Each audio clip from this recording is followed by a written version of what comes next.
Hello there, and welcome back. Tonight, we are going to drift through something extraordinary together. Our home in the cosmos, the Milky Way Galaxy. A river of stars so vast that light itself takes 100,000 years to cross from one shore to another. Imagine for a moment that you're standing outside on a clear night, far from city lights. The air is cool, quiet. Above you, that pale band stretches across the darkness like spilled milk across black velvet, and you truly realise that you're looking at the edge of your own galaxy from the inside. You're standing on a small world, orbiting an ordinary star, somewhere in the outer reaches of a spiral arm, gazing inward at billions upon billions of distant suns. Where are you listening from tonight? Maybe you're tucked beneath soft blankets, the room dim around you. Maybe the window is open just slightly, letting in the sound of wind through leaves or the distant murmur of a sleeping city. Wherever you are, let yourself settle, let your shoulders drop. There's nowhere you need to be, nothing you need to do except drift with me through this quiet cosmic story. The Milky Way is not just a collection of stars, it's a living system, a great wheel turning in the void, and you, right now in this moment, are part of it. Your body is made from elements forged inside stars that died billions of years ago, scattered into space and slowly condensed into new suns, new worlds, new life. You are, quite literally, made of the Milky Way. And tonight, we're going to explore it together, gently, like tracing the edges of a dream. Take a slow breath, let it out. The galaxy is patient. It has been turning for more than 13 billion years, and it will continue long after we're gone. But right now, in this fleeting moment, it is yours to wonder about. Our galaxy contains somewhere between 100 billion and 400 billion stars. The exact number is uncertain because much of the Milky Way is hidden from us by vast clouds of dust and gas, dark veils that block our view of the galactic centre. But that uncertainty is part of the beauty. There is still so much we don't know, so much left to discover. Each of those stars is a sun, many with their own families of planets, moons, asteroids. Some of those worlds might have oceans, some might have storms that rage for centuries, some might be barren and silent, and some, perhaps, might have life looking up at their own night sky, wondering if they're alone. The Milky Way is a barred spiral galaxy, meaning it has a central bar-shaped structure made of stars, with spiral arms curving outward from the ends of that bar. These arms are not solid structures, but rather density waves, regions where stars, gas and dust bunch together temporarily as they orbit the galactic centre. Think of it like a traffic jam on a cosmic highway. The cars move through, but the jam itself stays in roughly the same place, a pattern sustained by gravity and motion. We live in one of these spiral arms, called the Orion arm, or sometimes the Orion spur. It's a minor arm, a small branch between two larger structures, the Perseus arm and the Sagittarius arm. Our Sun is located about 26,000 light-years from the galactic centre, roughly halfway between the centre and the outer edge. We are, in the cosmic scheme of things, suburbanites, not in the crowded downtown of the galactic core, not in the lonely outskirts, but somewhere comfortably in between. The galaxy rotates, but not like a rigid wheel. Different parts move at different speeds. Near the centre, stars orbit faster. Farther out, they slow down.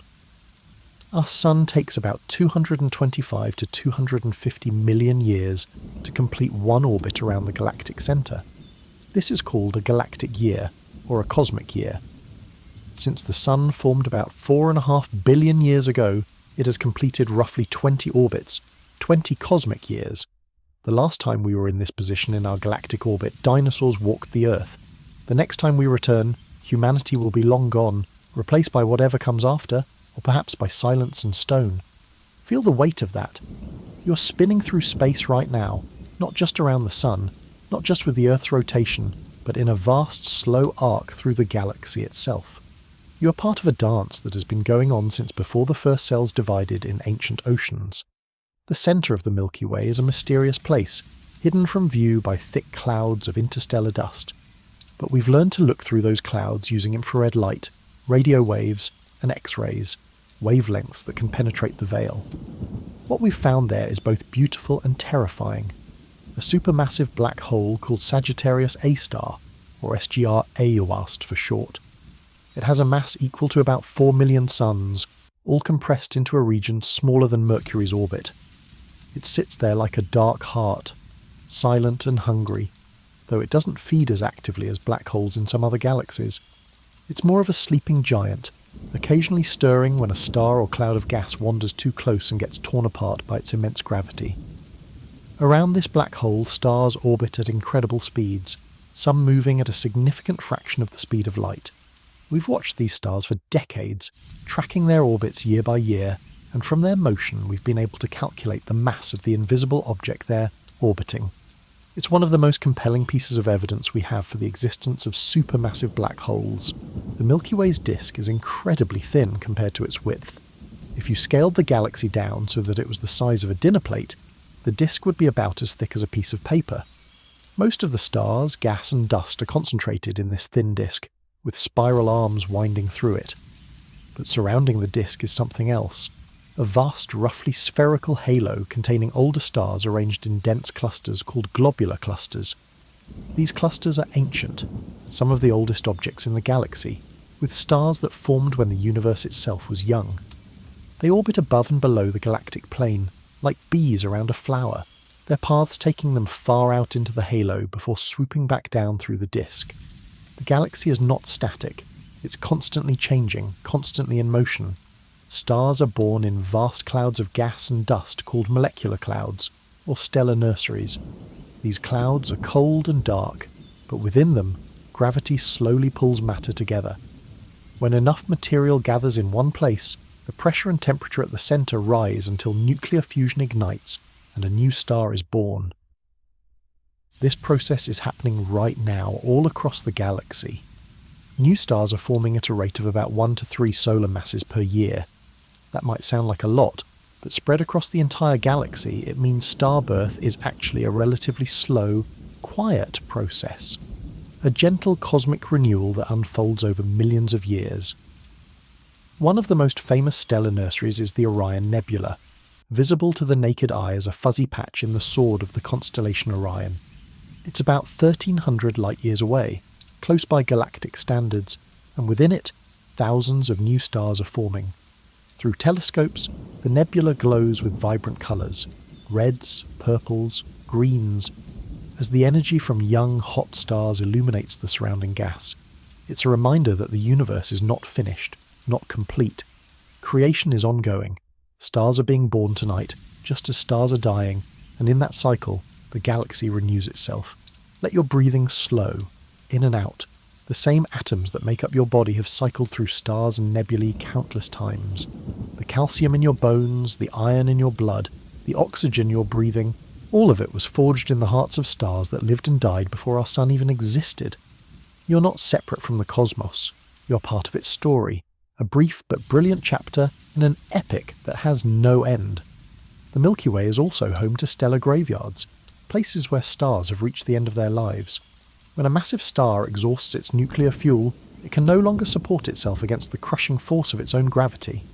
The core collapses in a fraction of a second, and the outer layers rebound in a catastrophic explosion called a supernova.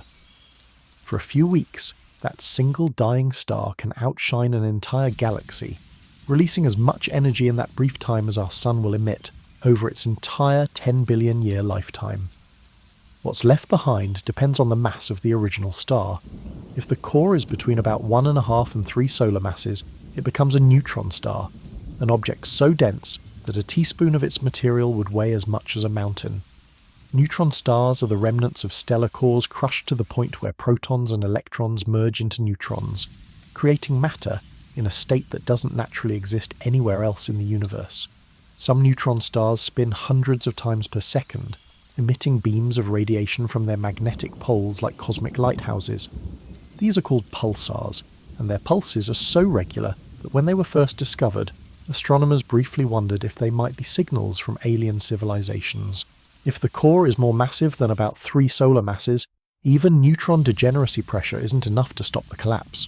The core shrinks past the point of no return, becoming a black hole, a region of space-time where gravity is so strong that not even light can escape. The Milky Way contains millions of these stellar mass black holes, dark and invisible, scattered throughout the galaxy like seeds in soil. but not all stars die violently. Stars like our Sun, with lower mass, die more gently. After exhausting the hydrogen in their cores, they swell into red giants, their outer layers expanding to engulf any nearby planets. Eventually, those outer layers drift away into space, forming beautiful, glowing shells of gas called planetary nebulae. The core that remains is a white dwarf, a hot, dense ember about the size of Earth, but with a mass comparable to the Sun. White dwarfs gradually cool over billions of years, fading slowly into darkness. Our Sun will meet this fate in about 5 billion years, swelling first to consume Mercury and Venus, possibly Earth, before shedding its outer layers and settling into a long, quiet twilight. The space between stars is not empty. It's filled with an incredibly thin gas, the interstellar medium, along with dust grains smaller than the particles in smoke. This material is so tenuous that even the best vacuum we can create on Earth is far denser, but over the vast distances of interstellar space it adds up. The interstellar medium contains about 10 to 15% of the galaxy's mass, and it plays a crucial role in the life cycle of stars. When stars die, they return material to this medium, gas enriched with heavy elements forged in their cores. New stars then form from this enriched material, creating a cycle of death and rebirth that has been going on for billions of years. Each generation of stars is slightly richer in heavy elements than the last, and it's this gradual enrichment that made planets like Earth and life possible. Magnetic fields thread through the galaxy, invisible but powerful, shaping the flow of charged particles and influencing the formation of stars. Cosmic rays, high-energy particles accelerated to nearly the speed of light, stream through the interstellar medium, their origin still not fully understood. Some come from supernova remnants, others perhaps from more exotic sources. They strike the Earth's atmosphere constantly, creating showers of secondary particles that rain down on us every moment of every day, mostly harmless, but a reminder that we live in a universe filled with invisible energies. The Milky Way is not alone. It's part of a small group of galaxies called the Local Group, which contains more than 50 galaxies in total. Most of these are small dwarf galaxies, faint collections of stars that orbit the larger galaxies like moons around planets. The Milky Way has dozens of these satellite galaxies. The two largest are the Large and Small, Magellanic Clouds, visible from the southern hemisphere as fuzzy patches of light. They're named after Ferdinand Magellan, whose crew observed them during their voyage around the world in the early 16th century, though indigenous peoples in the southern hemisphere had known about them for thousands of years. The Magellanic Clouds are being slowly torn apart by the Milky Way's gravity. Long streams of gas called the Magellanic Stream trail behind them, evidence of this gravitational harassment. Eventually, over hundreds of millions of years, these dwarf galaxies will be completely absorbed by the Milky Way, their stars added to ours, their identities erased. This is how large galaxies grow, by consuming smaller ones, a process called galactic cannibalism. The other major member of the Local Group is the Andromeda Galaxy, also known as M31. It's the nearest large galaxy to the Milky Way, about 2.5 million light-years away. On a dark night, far from city lights, you can see it with the naked eye as a faint, elongated smudge. What you're seeing is light that left Andromeda when our earliest human ancestors were just beginning to walk upright on the plains of Africa. That light travelled across the intergalactic void for more than 2 million years before reaching your eyes. Andromeda is slightly larger than the Milky Way, with perhaps 1 trillion stars compared to our few hundred billion. It's also a spiral galaxy, though we see it nearly edge-on, tilted at an angle that gives us a beautiful view of its spiral structure. Andromeda has its own collection of satellite galaxies, its own stellar nurseries and graveyards, its own supermassive black hole at the centre. If there are beings living on a planet orbiting a star in Andromeda, they might look up at their night sky and see a faint smudge, our Milky Way, and wonder if anyone is looking back. And here's something extraordinary. Andromeda and the Milky Way are moving toward each other. Despite the expansion of the universe pushing most galaxies apart, the Local Group is gravitationally bound, and the two largest members are on a collision course. They're approaching at about 110 kilometers per second, and in about 4 to 5 billion years they will collide. But this won't be a violent crash in the way you might imagine. Galaxies are mostly empty space. The distances between stars are so vast that even when two galaxies merge, the stars themselves almost never collide. Instead, they pass through each other like two swarms of bees interpenetrating, their paths altered by gravity but the individual stars unharmed. The galaxy that emerges from this merger will be different, an elliptical galaxy, probably, with the spiral structure of both galaxies disrupted and destroyed.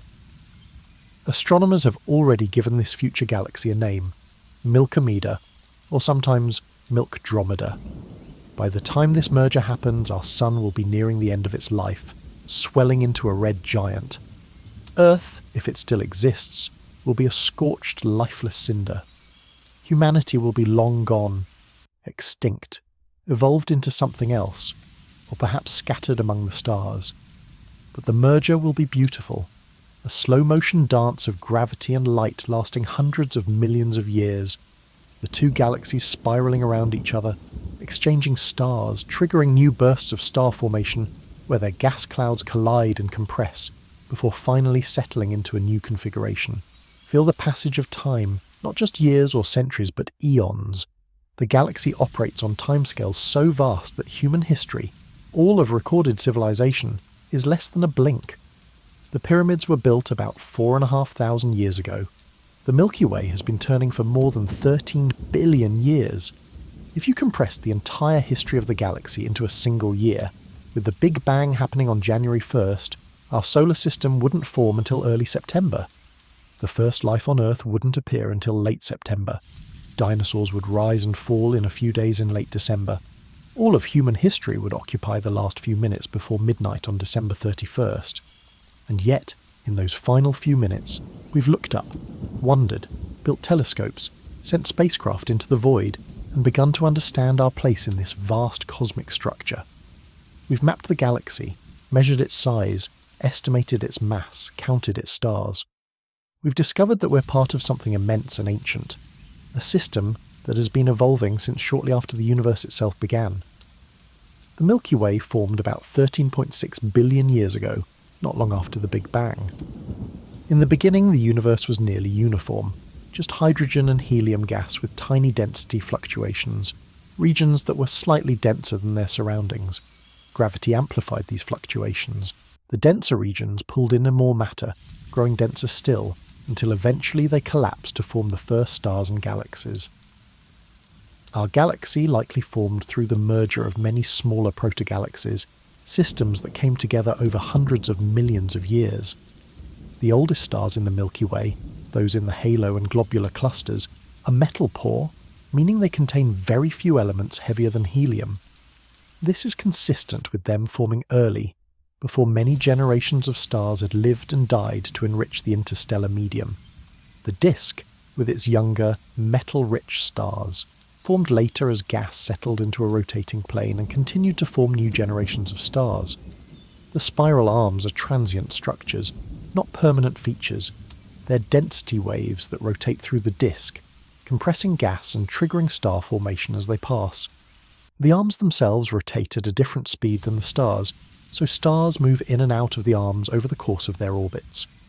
Our Sun has passed through spiral arms many times during its life, and will do so again. These spiral arms are where most of the action happens, where gas is compressed, where stars are born, where massive stars explode as supernovae. They glow brightly in images of the galaxy, because young, hot stars are blue and luminous, and they don't live long, so they're always found near where they formed.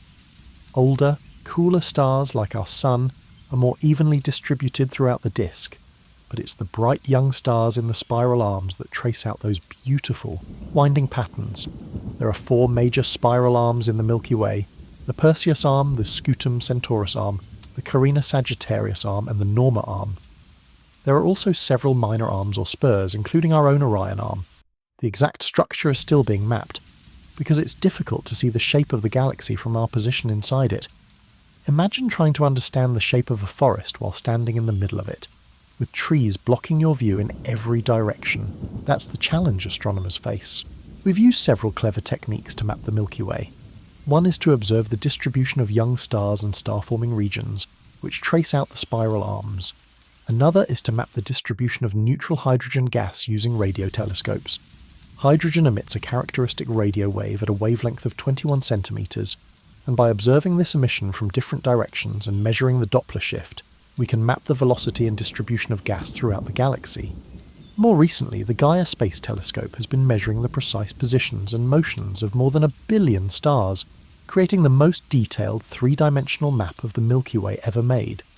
Gaia's measurements have revealed that the galaxy is not quite as well behaved as we thought. The disk is not perfectly flat, it's warped, with some regions bent upward and others downward. This warping might be caused by gravitational interactions with satellite galaxies, or by the distribution of dark matter in the galactic halo. Gaia has also found evidence of past collisions and mergers. By tracing the orbits of stars backward in time, astronomers have identified groups of stars that move together, sharing a common origin. These are the remnants of smaller galaxies that were torn apart and absorbed by the Milky Way billions of years ago. Dark matter is one of the great mysteries of modern astronomy.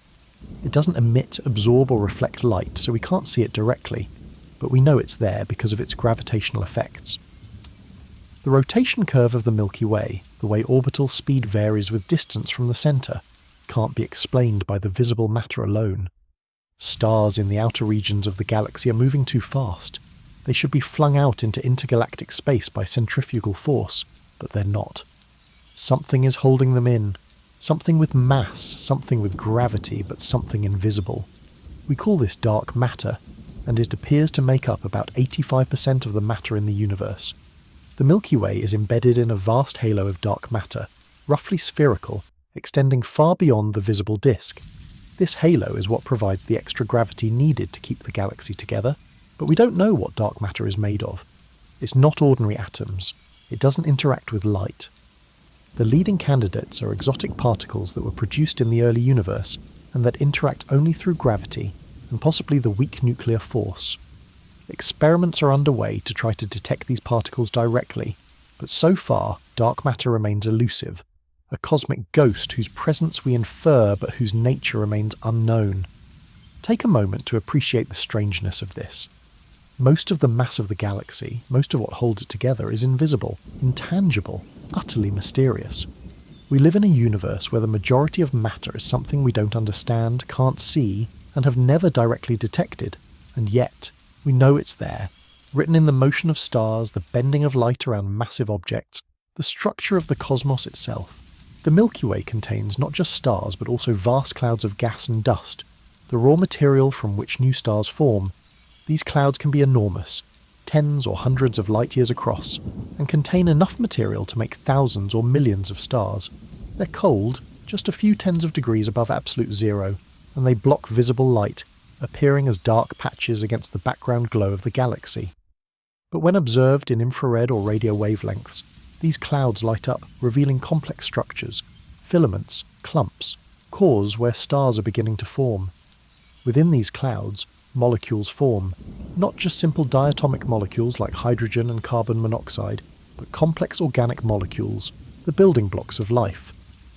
Astronomers have detected amino acids, sugars, alcohols, and other organic compounds floating in interstellar space.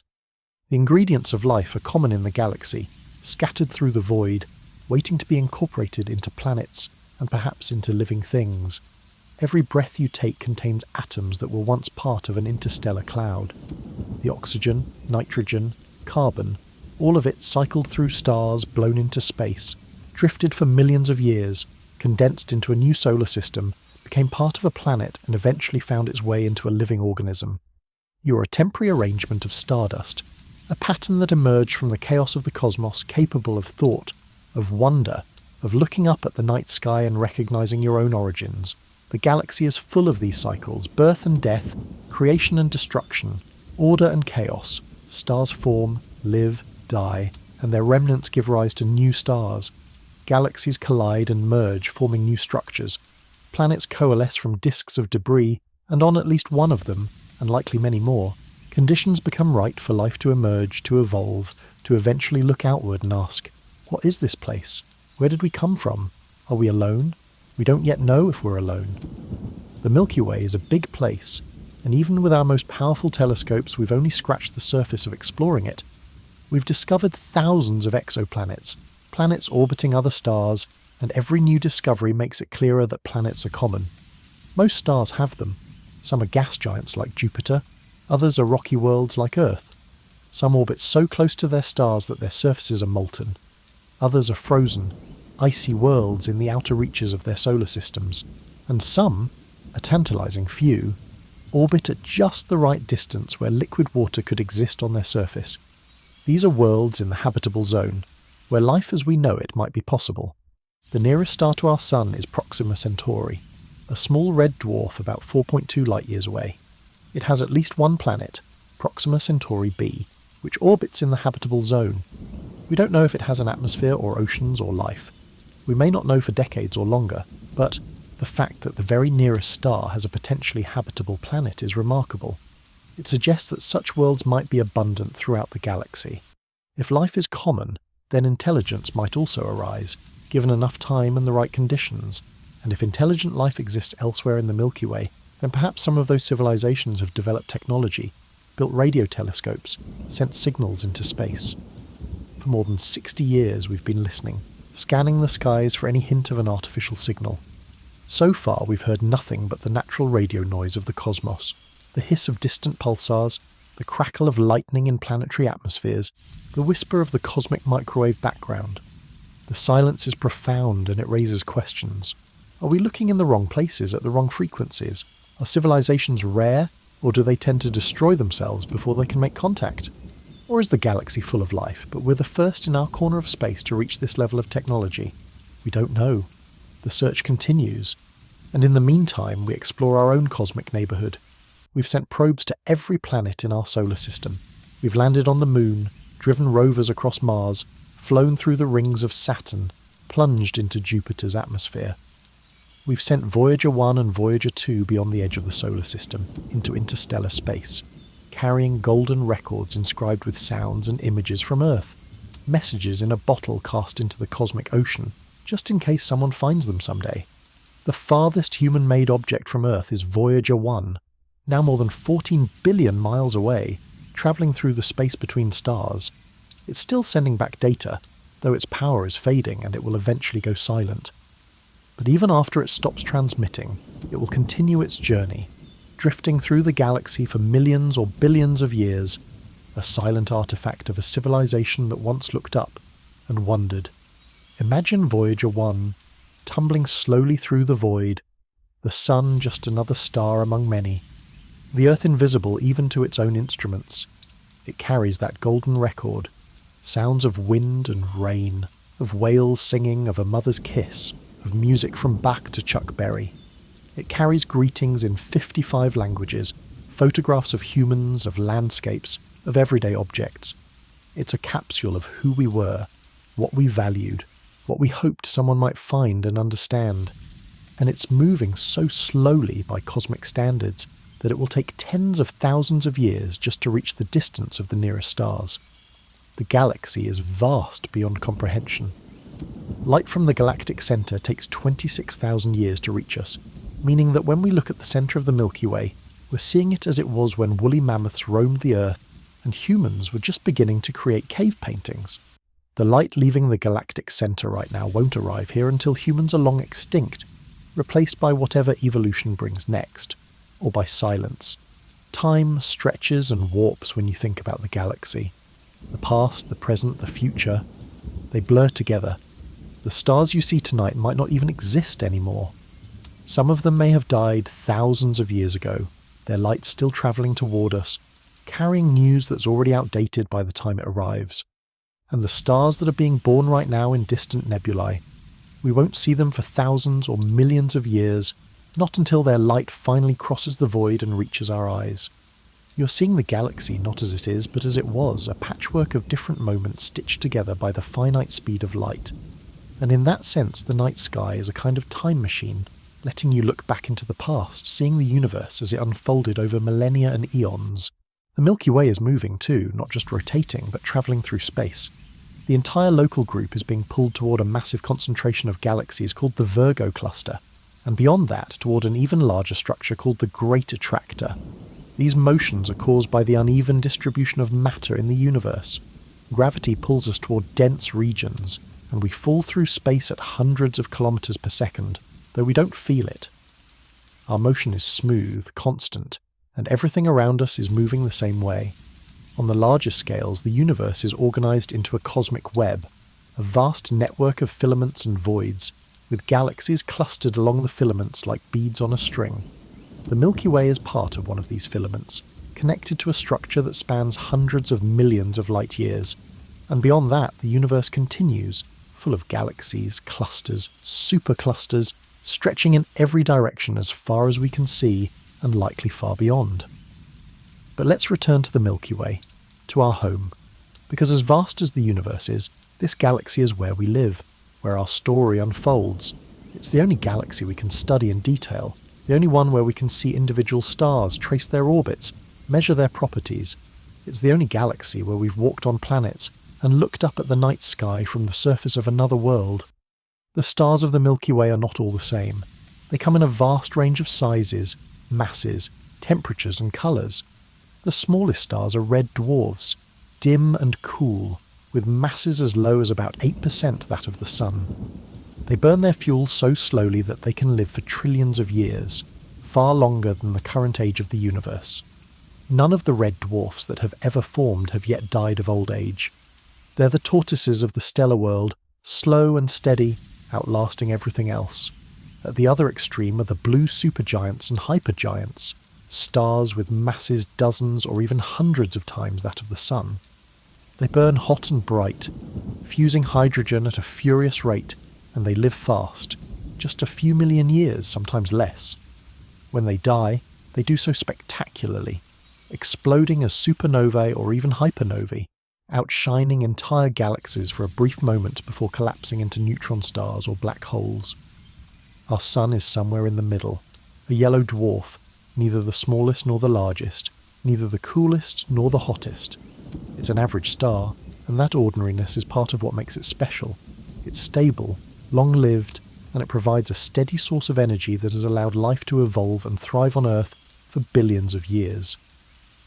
If our Sun were a massive blue star, it would have burned out long before life could have emerged. If it were a tiny red dwarf, the habitable zone would be so close to the star that planets there would be tidally locked, with one side always facing the star and the other always in darkness, making conditions much more challenging for life. The diversity of stars in the Milky Way means that there's a diversity of planetary environments, of possibilities for life, of stories waiting to be told. Some stars are surrounded by young, turbulent planets still being shaped by collisions and volcanic activity. Others have ancient, stable systems where planets have settled into quiet, predictable orbits. Some stars have no planets at all, their disks of debris scattered or never having formed in the first place. And then there are the stellar remnants, the white dwarfs, neutron stars and black holes, the ghosts of stars that once were. White dwarfs are incredibly dense, with a mass comparable to the Sun but a size comparable to Earth. A teaspoon of white dwarf material would weigh several tons. They're supported against gravity by electron degeneracy pressure, a quantum mechanical effect that prevents the electrons from being squeezed any closer together. They glow with residual heat, gradually cooling over billions of years until they become black dwarfs, cold, dark, invisible cinders. But the universe isn't old enough for any black dwarfs to exist yet. Even the oldest white dwarfs are still faintly glowing, the last embers of stars that died billions of years ago. Neutron stars are even denser, with a mass of about 1.5 to 2 suns compressed into a sphere about 20 kilometres across. They're made almost entirely of neutrons, with a thin crust of ordinary atomic matter on the surface, and possibly exotic states of matter, quark gluon plasma, hyperons, or even stranger things, in the core. We don't fully understand the physics of matter at these densities. It's beyond what we can replicate in laboratories, beyond what we can easily model with our current theories. Some neutron stars have incredibly strong magnetic fields, trillions of times stronger than Earth's. These are called magnetars, and they occasionally release bursts of X-rays and gamma rays so powerful that they can affect Earth's atmosphere from thousands of light years away. During a flare from a magnetar, the magnetic field can literally warp the shape of the star, cracking its crust and releasing energy in a flash. Black holes are the final stage, the ultimate endpoint of stellar evolution for the most massive stars. Once the event horizon forms, nothing inside can escape. The matter falls inward, crushed to infinite density at the singularity, or at least that's what general relativity predicts. but we don't really know what happens at the singularity. Our theories break down there. Quantum mechanics and general relativity, the two great pillars of modern physics, give contradictory answers when applied to the singularity, and we don't yet have a theory of quantum gravity that can resolve the contradiction. Black holes are not cosmic vacuum cleaners, despite their fearsome reputation. They don't suck in everything around them. Their gravity, at a distance, is no stronger than the gravity of the star they came from. If the Sun were suddenly replaced by a black hole of the same mass, the planets would continue to orbit exactly as they do now. They wouldn't be pulled in. The only difference would be the absence of light and heat. The solar system would become a cold, dark place, but the orbits would remain unchanged. The danger of a black hole comes only if you get very close, within a few times the radius of the event horizon.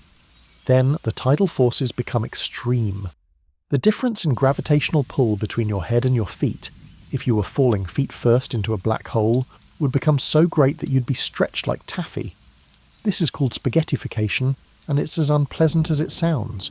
But far away, black holes are just massive objects like any others, obeying the same laws of physics, exerting gravity in the same predictable way.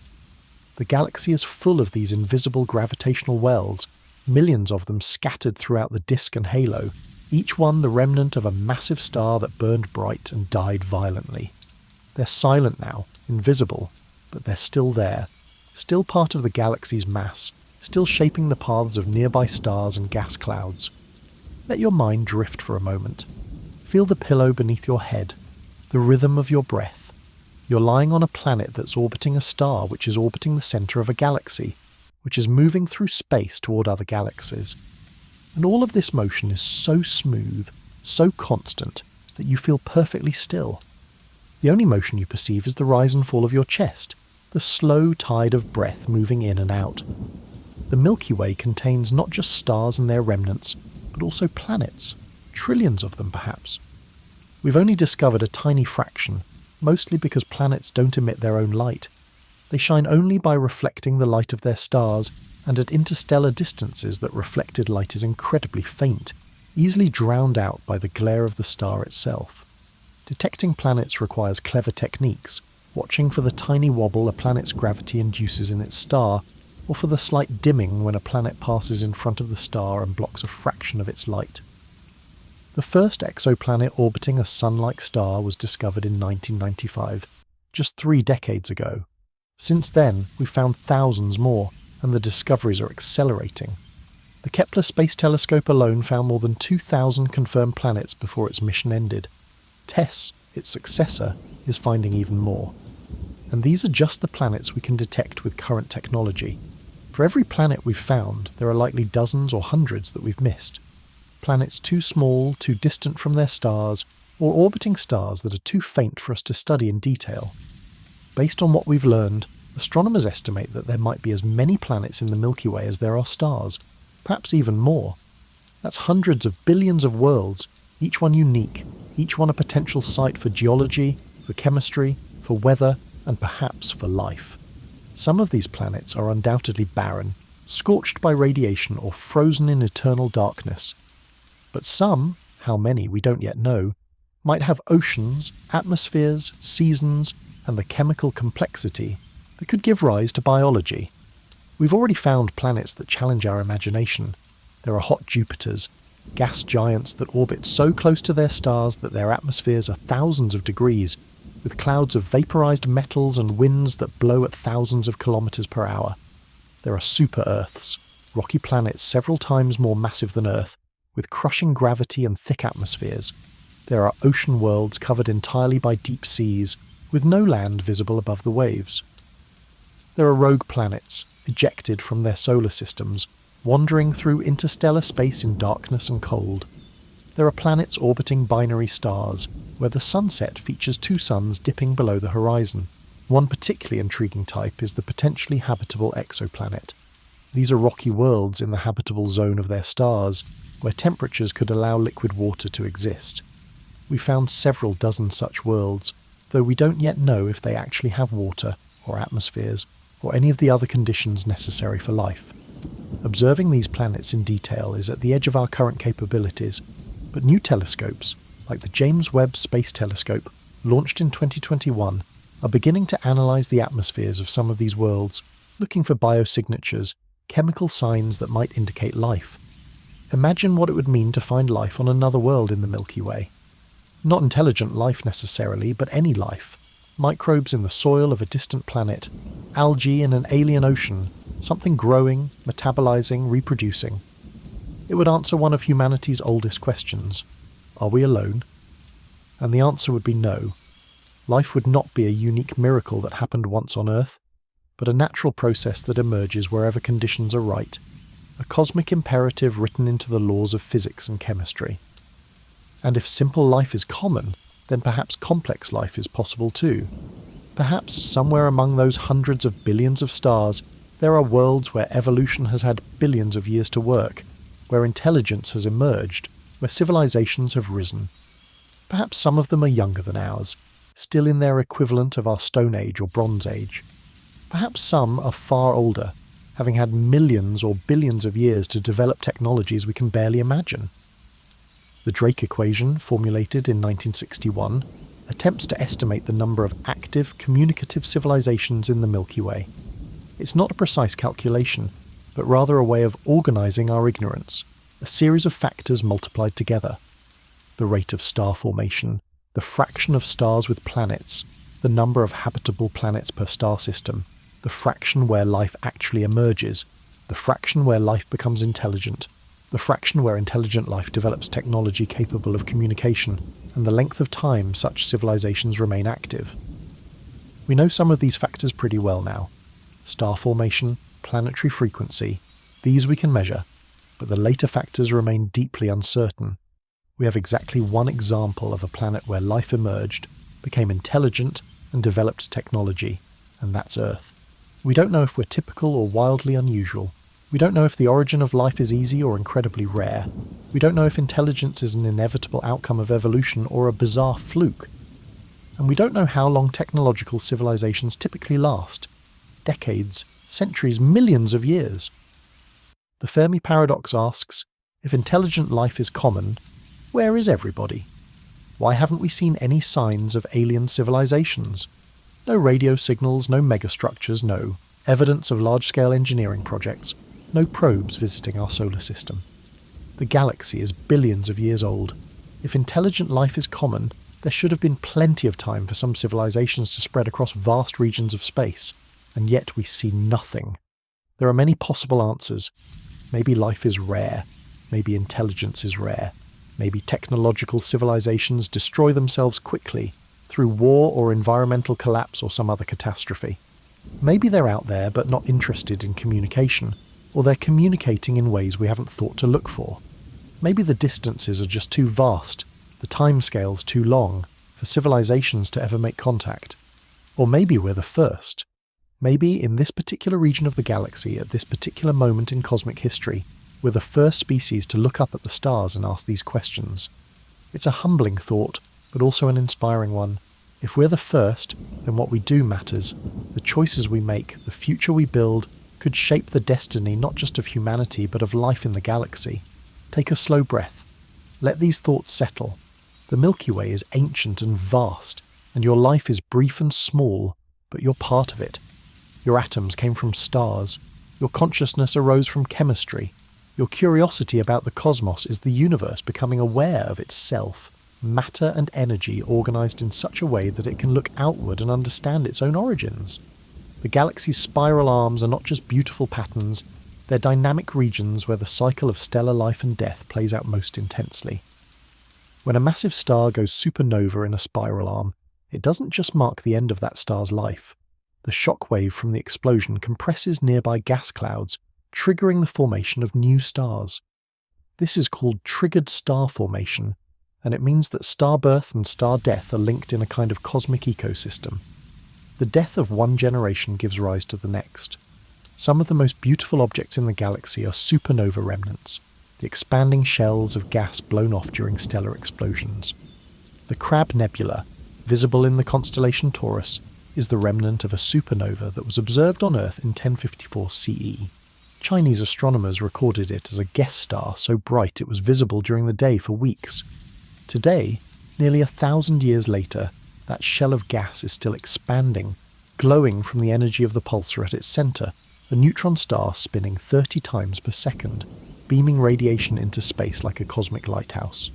The Veil Nebula, part of the larger Cygnus Loop, is another supernova remnant, this one from an explosion that happened about 10 to 20,000 years ago.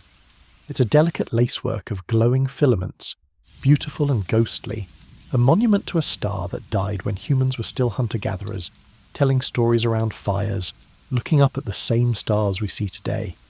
These remnants eventually fade and disperse, mixing back into the interstellar medium, enriching it with heavy elements.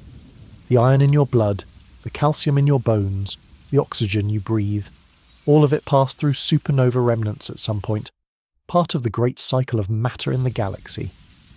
The centre of the Milky Way is a place of extremes. In addition to the supermassive black hole, there's a dense cluster of stars called the nuclear star cluster, containing tens of millions of stars packed into a region just a few light years across. These stars orbit the central black hole at incredible speeds, completing orbits in just a few years or decades. One star, known as S2, orbits SGR-A with a period of about 16 years, and at its closest approach, it reaches speeds of about 5,000 kilometers per second, nearly 2% the speed of light. Observing these stars over many years has allowed astronomers to test Einstein's theory of general relativity in an extreme environment. As S2 approaches the black hole, its light is gravitationally redshifted, stretched to longer wavelengths by the intense gravity. This effect, predicted by general relativity, has been observed and confirmed. The theory holds even in this exotic regime, close to a supermassive black hole where space-time is warped and twisted. The galactic centre also hosts magnetars, massive stars, and vast clouds of molecular gas. It's a violent, chaotic place, but also a rich laboratory for studying physics under extreme conditions. If you could somehow survive there, if you were protected from the radiation, the gravity, the chaos, the night sky would be extraordinary. Stars would be so densely packed that the sky would never truly be dark. There would be no constellations, no familiar patterns, just a continuous blaze of light in every direction. But even from our quiet suburban location in the Orion Arm, the night sky is full of wonders. The band of the Milky Way that stretches across the sky on a dark night is the combined light of billions of stars in the galactic disk, too distant to resolve individually, blending into a soft glow. When you look at that band, you're looking edge-on through the disk, seeing the galaxy from inside. Different cultures have different names for it. The ancient Greeks saw spilled milk, the origin of our name, the Milky Way. In Finnish mythology, it was called the Pathway of the Birds. In Chinese astronomy, it was the Silver River. Indigenous Australians saw it as a river in the sky, or as the smoke from campfires. Across cultures and across time, humans have looked up and seen that pale band and known it was something special, something cosmic, even before we understood what it truly was. The realization that the Milky Way is a galaxy, one of countless galaxies in the universe, is surprisingly recent. For most of history, people thought the universe consisted of the Earth, the Sun, the Moon, the planets, and the stars, all contained within a single, finite sphere. The idea that there were other galaxies beyond our own didn't gain acceptance until the 1920s, when Edwin Hubble used the new 100-inch telescope at Mount Wilson Observatory to observe Cepheid variable stars in the Andromeda Nebula and prove that it was far outside the Milky Way, a separate galaxy in its own right. That discovery fundamentally changed our understanding of the cosmos. Suddenly, the universe was vastly larger than we'd imagined. The Milky Way was not the universe, but just one galaxy among many.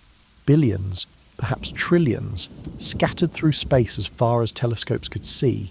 It was a Copernican revolution on a galactic scale. We weren't at the centre of the solar system. The solar system wasn't at the centre of the galaxy. And the galaxy wasn't the entire universe. We were peripheral, provincial, a small part of something much larger. And yet this realization didn't diminish us. If anything, it elevated us because now we understood the true scale of existence. We were small, yes, but we were part of something immense. We were connected to everything, to the stars, to other galaxies, to the very fabric of space-time itself. The Milky Way is surrounded by a halo of globular clusters, dense, spherical collections of stars that orbit above and below the galactic plane. There are about 150 to 200 of these clusters in the Milky Way's halo, each containing tens of thousands to millions of stars packed into regions just a few tens of light years across. The stars in globular clusters are ancient, nearly as old as the galaxy itself, and they're metal poor, meaning they formed before many generations of stars had enriched the interstellar medium with heavy elements. Globular clusters are beautiful objects, even through small telescopes.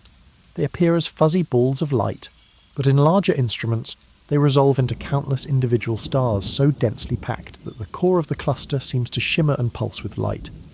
The stars are so close together that if you lived on a planet in the core of a globular cluster, your night sky would be filled with thousands of bright stars, close enough that some would cast shadows. The orbits of globular clusters are unusual. Unlike the stars in the disk, which orbit in roughly circular paths in the plane of the galaxy, globular clusters have highly elliptical orbits that take them far out into the halo and then plunge down through the disk. This suggests they formed early, before the disk settled into its current structure, or that they're the remnants of dwarf galaxies that were torn apart and absorbed by the Milky Way long ago. One of the nearest globular clusters to us is Messier 4 in the constellation Scorpius, about 7,000 light-years away. It contains some of the oldest stars ever discovered, with ages of more than 12 billion years. These stars are nearly as old as the universe itself. They've been shining since long before the Sun existed, before the Earth formed, before any of the planets in our solar system came into being. They're witnesses to almost the entire history of the cosmos. Globular clusters are also laboratories for studying stellar evolution. Because all the stars in a cluster formed at about the same time from the same cloud of gas, they started with similar compositions. The differences we see are due to their different masses, which means we can trace the life cycle of stars by observing a single cluster. The most massive stars have already died, leaving behind white dwarfs, neutron stars, or black holes. The lower mass stars are still on the main sequence, steadily fusing hydrogen, and the intermediate mass stars are in various stages of evolution. Some are red giants, others are shedding their outer layers as planetary nebulae. It's like looking at a snapshot of an entire population, seeing all stages of life simultaneously. The Milky Way is also home to open clusters, looser groups of stars that form together in the disk. Unlike globular clusters, open clusters are young, with ages ranging from a few million to a few billion years. They contain dozens to hundreds of stars, and they're found mainly in the spiral arms. Over time, open clusters gradually disperse as the stars drift apart, their loose gravitational bonds broken by encounters with other stars and by the overall gravitational field of the galaxy. The Pleiades, visible to the naked eye in the constellation Taurus, is one of the most famous open clusters. It's about 100 million years old, young by stellar standards, and contains several hot blue stars surrounded by faint wisps of reflection nebulosity. Dust that's reflecting the star's light. The Pleiades has been recognized by cultures around the world. The ancient Greeks saw 7 sisters. The Japanese call it Subaru, which means coming together. Indigenous peoples in Australia, North America and elsewhere have stories about the cluster, often associating it with a group of women or girls. Our own sun probably formed in an open cluster billions of years ago, but that cluster has long since dispersed. The stars that were born alongside the sun are now scattered across the galaxy, indistinguishable from all the other stars. We have no way of knowing which stars were our sun's siblings, born in the same molecular cloud, part of the same stellar nursery. They've gone their separate ways, following their own orbits through the galaxy, and we've lost track of them in the crowd. But there's something poetic about that. Somewhere in the Milky Way, there might be other planets orbiting stars that formed with our sun, other worlds that share a common origin with Earth. Maybe some of them have life.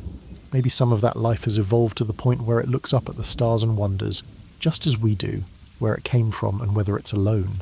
The disk of the Milky Way is not uniform. It has structure, regions where gas and dust are concentrated, regions where stars are denser.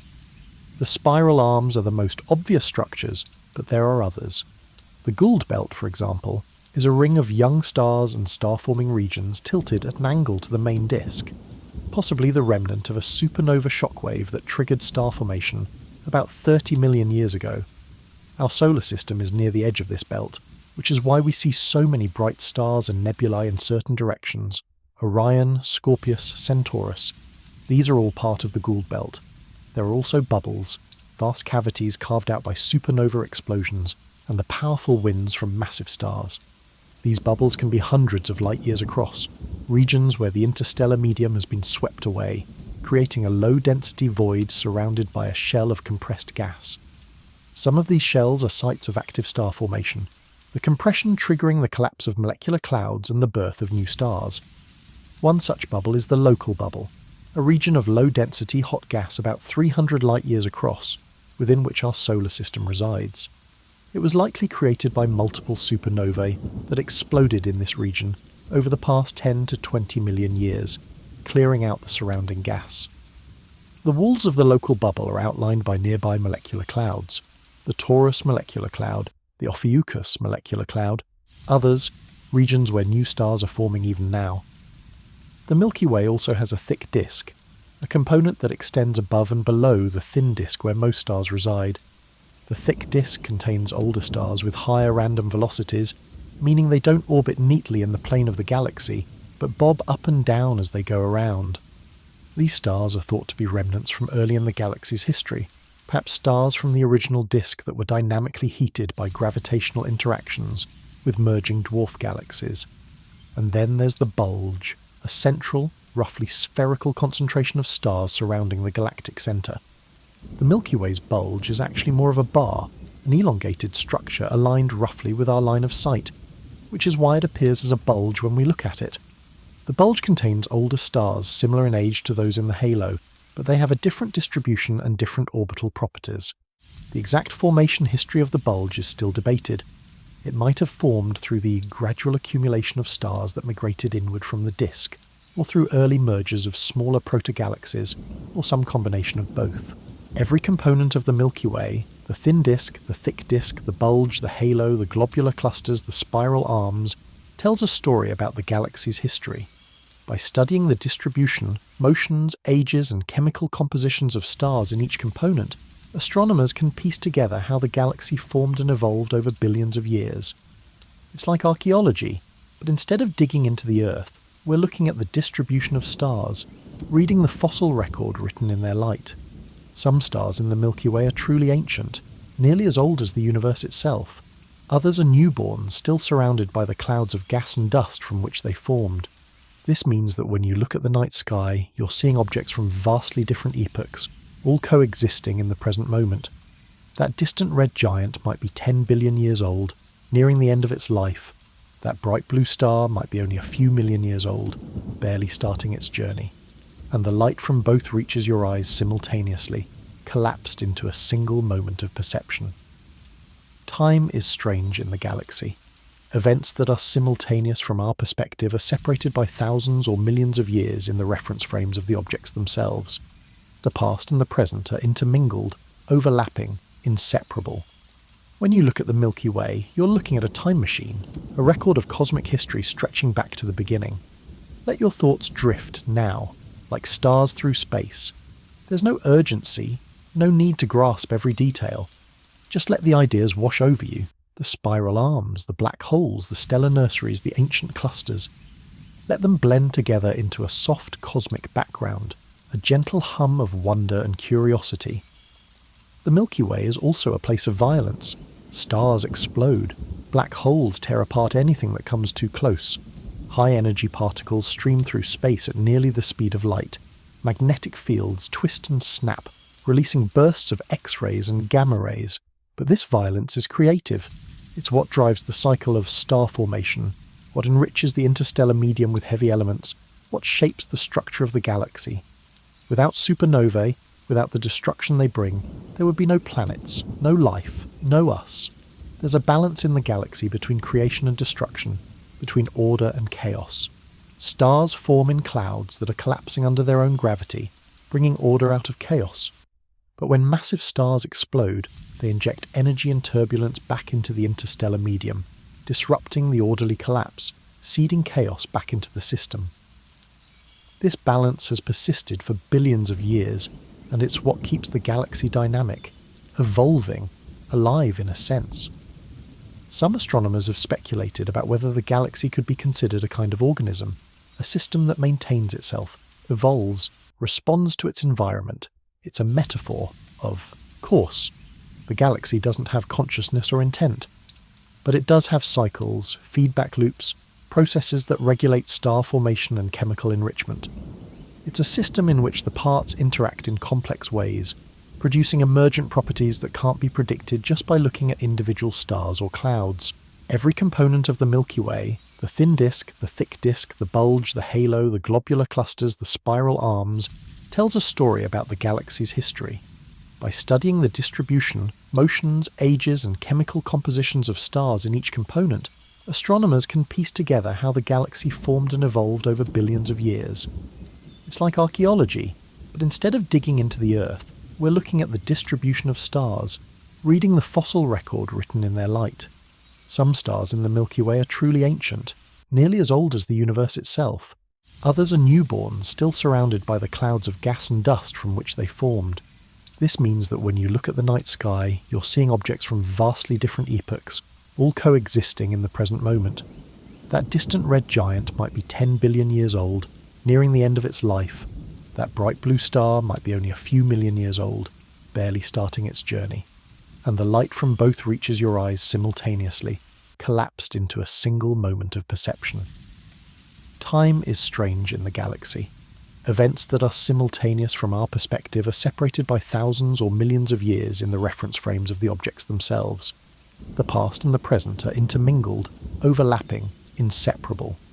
When you look at the Milky Way, you're looking at a time machine, a record of cosmic history stretching back to the beginning. Let your thoughts drift now, like stars through space.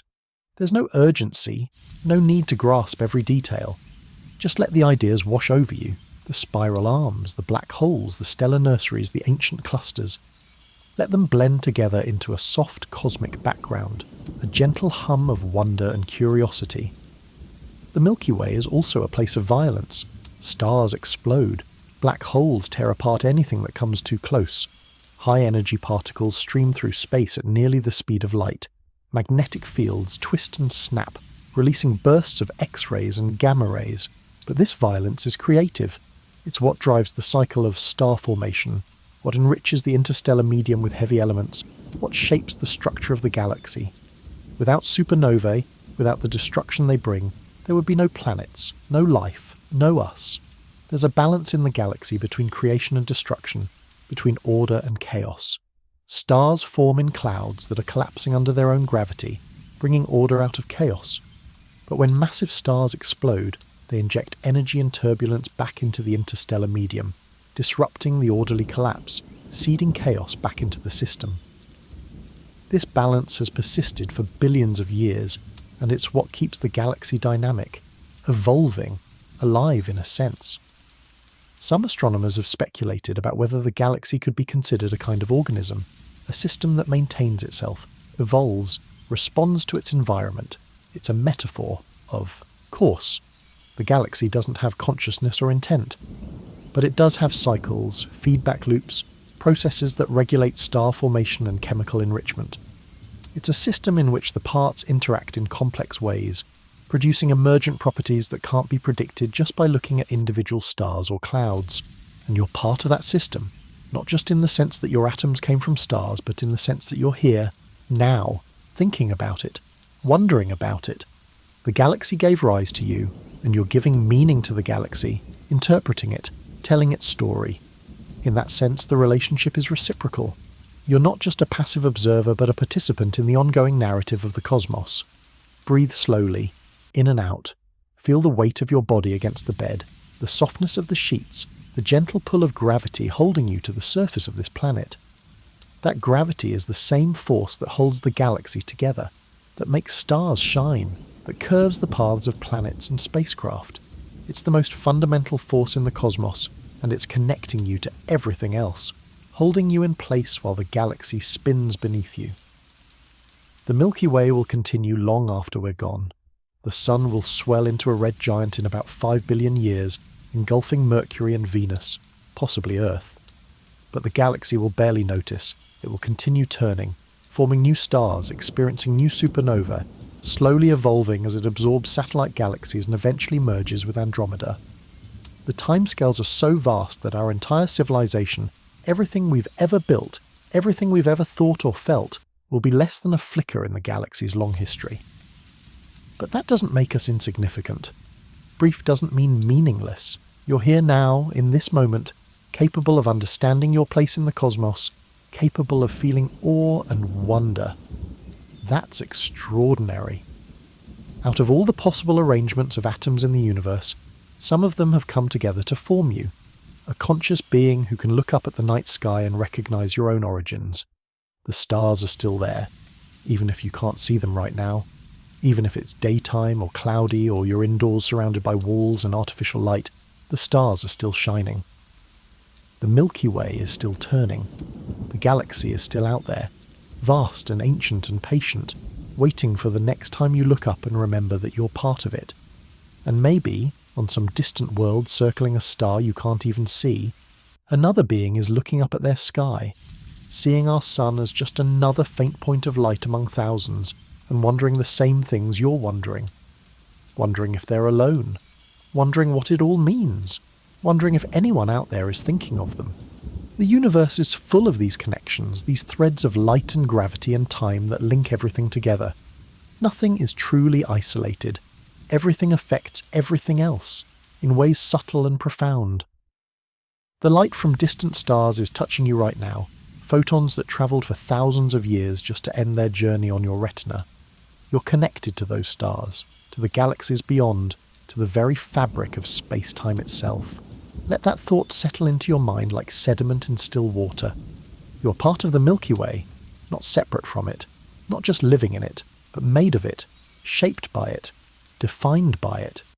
Your story is the galaxy story, played out on a small scale but no less meaningful for being brief. The galaxy doesn't know you exist. It can't think, can't care. But you exist because the galaxy does. You're one of the ways the universe has found to look at itself, to understand itself, to tell its own story, and in that sense you matter. Your consciousness, your curiosity, your capacity for wonder, these are rare and precious things, perhaps among the rarest in the cosmos. Close your eyes if they're not closed already. Let the images of the galaxy fade into soft abstract patterns, spiral arms becoming gentle curves of light, stars becoming points of warmth, the vast distances collapsing into something intimate and close, something you can hold in your mind without effort. The Milky Way is your home, not just Earth, not just the solar system, but the whole galaxy. All of it. Every star you've ever seen, every planet we've discovered, every nebula glowing in telescope images, all part of the same structure, the same family, the same story.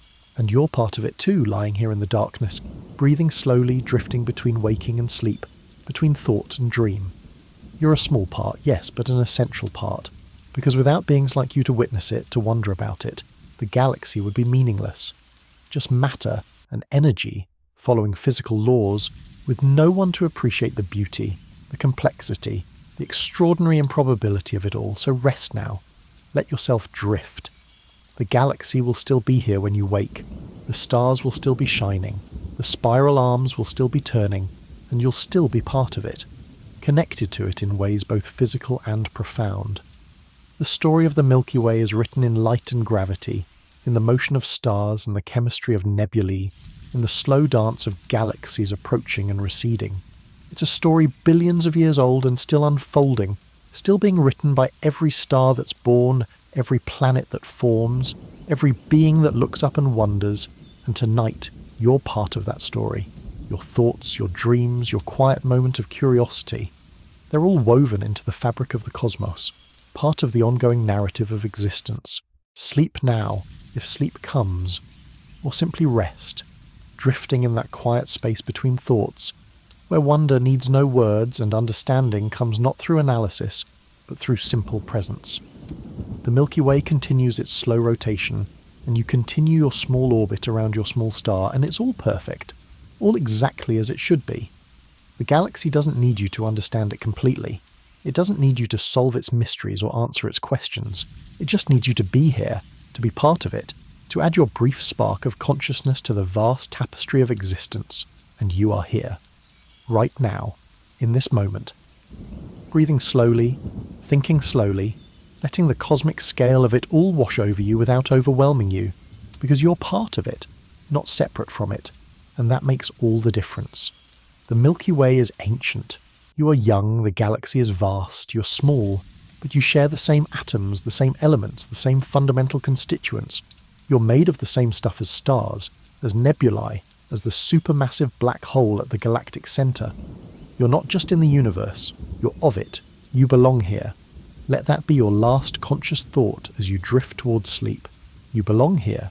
You're part of something immense and beautiful and strange, and the story continues in your dreams, in the slow turning of the galaxy, in the endless dance of matter and energy through space and time.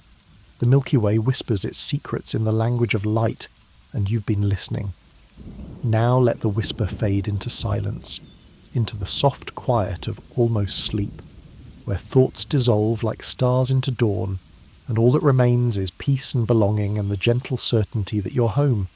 The galaxy turns, you rest, and somewhere in the space between waking and dreaming, you remember that you're made of stars, and that's enough.